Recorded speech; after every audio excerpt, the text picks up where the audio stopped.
क्योंकि जब आप किसी बड़ी मांग को लेकर निकलते हैं, जब आप घर से किसी हक अधिकार की बात को लेकर निकलते हैं, तो जाहिर सी बात है आपको लाठियों का सामना करना पड़ता है।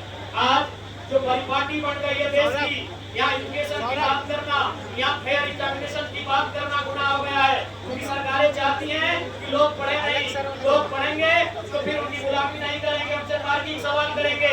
इसलिए आज इस आंदोलन की मुहिम के साथ हम यहाँ डटे हैं, हमें डटकर रहना चाहिए। और इस राज्य का एक जनप्रतिनिधि होने के नाते मैंने शुरुआत से ही कहा है कि मेरी उपज ही आंदोलन से हुई है, मैं हर तरह से आपके साथ हूँ। मार्च हुआ, उस मार्च में भी 2-2.5 घंटे में विधानसभा से बाहर आपके साथ रहा। विधानसभा के अंदर एकमात्र अगर सवाल इस मुद्दे पर किसी विधायक ने उठाया तो मैंने उठाया, क्योंकि आप लोगों की मांग है कि जो भी विधायक हो या राजनीतिक दल से जुड़े डायरेक्ट लीडर हो तो हमारे मंच में केवल नैतिक समर्थन के लिए आए। इसीलिए मैंने आपके समर्थन में एक दिन का निर्जला उपवास विधानसभा परिसर में भी रखा। बिल्कुल बिल्कुल आप इस आंदोलन में हर घड़ी हम आपके साथ हैं, क्योंकि मेरा भी परिचय आंदोलन से ही रहा है। मेरे पिताजी झारखंड आंदोलन की लड़ाई के शहीद हैं। उनके सिर पर चोटें आई थी, वो चोट ब्रेन ट्यूमर बनने का कारण बनी, तब जाकर मेरे पिताजी का देहांत हुआ। उसके बाद मेरी मां को आज 23,500 रुपए झारखंड सरकार से आश्रित का पेंशन मिलता है। तो मेरा जो सम्मान भी रहा है वो आंदोलन से रहा है। मैं हमेशा आपके साथ हूँ। और इतना तो कहना चाहूंगा झारखंड सरकार और विशेषकर इस रांची जिले के एसएसपी और डीसी से कि आपकी लाठियों में उतना दम नहीं है कि छात्र आंदोलन को आप दमन कर सके। आपकी गोलियों में भी उतना दम नहीं होगा कि झारखंड राज्य के नौजवानों की कामगिरी को आप रोक सके। और मैं मुख्यमंत्री महोदय से स्पष्ट कहूंगा कि या तो आप छात्रों की बात माने, या तो आप पेपर लीक पर कार्रवाई करें, या तो आप सीटों को बेचने वालों को सजा सुनाएं, या तो सरकारी स्कूलें बंद कर दें, या तो सरकारी स्कूलें बंद कर दे। क्योंकि अगर स्कूल हम इसलिए भेज रहे बच्चों को कि बेसिक जानकारी लेनी है, तो हमारे घर के लोग काफी है बेसिक जानकारी देने के लिए, वो काफी है हमें वो ज्ञान देने के लिए। अगर हम अपने घर के बच्चों को इसलिए स्कूल भेज रहे हैं कि उनमें समझ डेवलपमेंट हो जाए, तो हमारा परिवार का माहौल, हमारे गांव का माहौल काफी है समझ को डेवलपमेंट करने के लिए। लेकिन यदि आप चाहते हैं कि पेपर लीक की कार्रवाई ना करना चाहते हैं, तो आप सरकारी विद्यालयों को बंद करते हैं, क्योंकि बच्चों को पढ़ाएंगे, वो नौकरियों का दावा करेंगे, वह पेपर आयोजन करने की बात करेंगे, वो जेपीएससी जैसे रिफॉर्म की बात करेंगे। इसलिए मैं आपको स्पष्ट कहना चाहूंगा। और आप जो कहते हैं मुर्गी पालो, सुअर पालो, उसके लिए मछली पालो नहीं है। झारखंड के लोग ऐसे भी घर में मुर्गी पालते ही है। वो जगह स्कूलों की जरूरत नहीं है, बंद कर दी सरकारी स्कूलों को। क्या करेंगे उन स्कूलों का? हम अगर आप बढ़िया से एग्जाम नहीं करा पाएंगे, आप बढ़िया से पेपर नहीं ले पाएंगे, अगर इसी प्रकार 40 लाख, 50 लाख, 60 लाख रुपए में सीटों का सौदा किया जाएगा, तो झारखंड का कौन सा नौजवान पढ़ लिख के सरकारी नौकरी करेगा? इसलिए आपको तो शर्म आनी चाहिए। आप आंदोलनकारी के बेटे हैं, आदरणीय बाबा विशु शिबू सोरेन के बेटे हैं, और आपके नेतृत्व में इस प्रकार की धांधली हो रही है, तो बहुत दुर्भाग्य की बात है। और परत दर परत ये मामले सामने आ चुके हैं। अभय तिवारी तो पुरानी बात हो गई, जानते तो पुरानी बात हो गए। अरे आपके संगठन के महासचिव की अर्धांगिनी, अब उन पे ये आरोप लग रहा है कि इस नंबर बढ़ाने के लिए 10 लाख 15 लाख रुपए का डिमांड किया जा रहा है, और पैसे को लेने के लिए उनके सहायक आते थे। क्योंकि वो महिला है, मैं उनका डायरेक्ट नाम नहीं लेना चाहता हूँ। तो चूंकि हमारा आंदोलन मर्यादित आंदोलन है, झारखंड के आंदोलन को पूरे देश ने सराहा है, इसलिए महिला है, इसलिए मैं उनका नाम नहीं ले रहा हूँ। बाकी अभय तिवारी और कैंपे को सभी जानते हैं। और वो महिला कौन है? वो झारखंड मुक्ति मोर्चा के पार्टी के महासचिव की अर्धांगिनी है। और महासचिव का पद क्या है हमारे नौजवान जानते हैं। पार्टी के अध्यक्ष के बाद अगर कोई पद होता है तो महासचिव का होता है, ये सबको मालूम है। इसीलिए आप जांच से बचना चाहते हैं, लेकिन याद रखिएगा झारखंड के नौजवान जब तक छोड़ेंगे नहीं, यहाँ से हिलेंगे नहीं, यहाँ से डुलेंगे नहीं, आपको छोड़ेंगे नहीं, बिल्कुल भी नहीं। और अपना जो हक अधिकार है उसे लेकर रहेंगे। मैं बिल्कुल भाइयों से कहना चाहूंगा, बहनों से कहना चाहूंगा, ये जो आंदोलन चल रहा है, इस आंदोलन में सफलता हमें मिलेगी जब सरकार ने बाकी मांगों को माना है। तो बाकी जो 2 बिंदु है जिन पर सहमति नहीं बनी है, उन पर भी उन्हें सहमत होना पड़ेगा।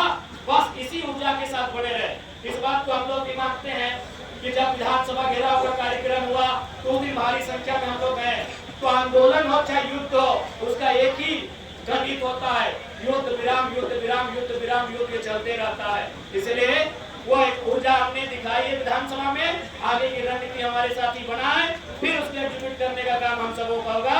और फिर कुछ दिनों के बाद अपनी ऊर्जा को जब हम एक जगह कलेक्ट कर लेंगे, फिर से अपनी ऊर्जा को अपने अंदर समाहित कर लेंगे, तो विधानसभा घेराव के तर्ज पर ऐतिहासिक आंदोलन होगा। इस बात को राज्य सरकार जान ले और अच्छी तरीके से समझ ले। और ये जान ले साथियों, घबराने की जरूरत नहीं, राज्य सरकार डरी सभी है, अभी घोषणा हुई नहीं है और सीएम आवास के सामने बैरिकेडिंग लगने शुरू हो गई। अभी कोई चर्चा नहीं हुई है, अगले कार्यक्रम की कोई चर्चा नहीं है और मुख्यमंत्री आवास को घेरने की तैयारी मतलब प्रशासन के द्वारा चल रही है बैरिकेडिंग के माध्यम से। इसका मतलब स्पष्ट है, आज 26 सालों के इतिहास में पहली बार कोई ऐसा स्टूडेंट का प्रोटेस्ट हुआ है जो विधानसभा के सामने तक गया है। यह भी अपने आप में ऐतिहासिक है और इसका हरेक उस नौजवान को सुनाजित हो जाता है जिन्होंने से या तो उपस्थित होकर या तो अगर दूसरे राज्यों में भी है जिन्होंने समर्थन देने का कार्य किया है। सबका योगदान इस आंदोलन में है और पूर्ण आशा है। और साथ ही साथ हमें ये संकल्प भी लेना होगा साथियों, इस आंदोलन के बाद झारखंड के नौजवानों को दोबारा सड़क पे ना आना, हमारी आने वाली पीढ़ी को दोबारा सड़कों पे ना आना पड़े। इस पीढ़ी को हम लोग जेन जी कहते हैं ना, इसके बाद वाली को जेन अल्फा क्या कहेंगे? जेन अल्फा। तो जेन जी भाइयों, जेन जी बहनों, जेन जी छात्रों, इस बात का भी आप संकल्प ले लीजिए कि जेन अल्फा को आंदोलन करना ना पड़े। बिल्कुल वो अच्छे से पढ़ाई करेंगे, वो अच्छे से तैयारी करेंगे और वो अपने सपनों को साकार करेंगे। जेन जी की तरह उन्हें हड़तालें ना करनी पड़े, जेन जी की तरह उन्हें लाठीचार्ज का सामना ना करना पड़े। ये हमारा संकल्प होना चाहिए साथियों। आप तैयार है ना? बिल्कुल। और मुझे पूर्ण आशा है आपके हौसले कम नहीं होंगे, आपके हौसले हिमालय की ऊंचाई की तरह मजबूत है और यही हौसले हैं कि सरकार को खुद पर आना पड़ा है।